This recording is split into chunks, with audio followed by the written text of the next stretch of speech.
Joining us now is retired Navy Captain, Heritage Foundation Center for National Security Senior Research Fellow, and former Pentagon official, Brent Sadler. Great to see you, Brent. Is this a thank you, and good evening. Brent, is this a ceasefire con? Because if these ships are not going through the strait in sizable numbers, then there should not be any deal. Should we have stopped right there and started bombing them rather than going to the table and talking to them? Well, the Iranians, it appears by every move that they've taken, are not taking these ceasefire negotiations very seriously, or they're trying to angle for more concessions from the United States, which is a very bad move or judgment on their part, because they have a very weak negotiating position.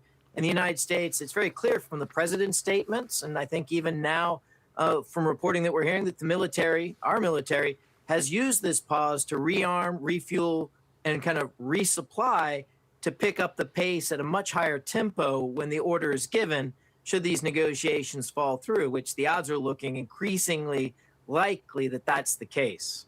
And when you say it's increasingly likely because the strait's not open, is Iran bluffing, or is this a new form of economic extortion in your mind? Well, this has always been their play, to use as an economic extortionist tool, hold shipping hostage going through the Straits of Hormuz, knowing that a large portion of the world's oil and energy goes through there. Not the United States, to be clear, but a lot of our treaty allies, most notably in Northeast Asia.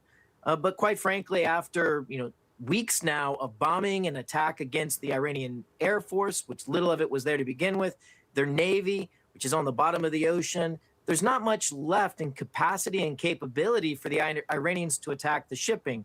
So it's getting to a point now where the U.S. is going to have to basically call the Iranians bluff and push through the straits in a very measured way.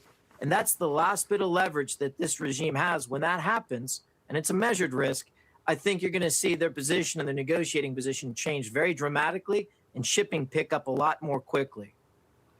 And certainly we saw this week, and I'll just make a note of it, Brent, that oil did fall on the week.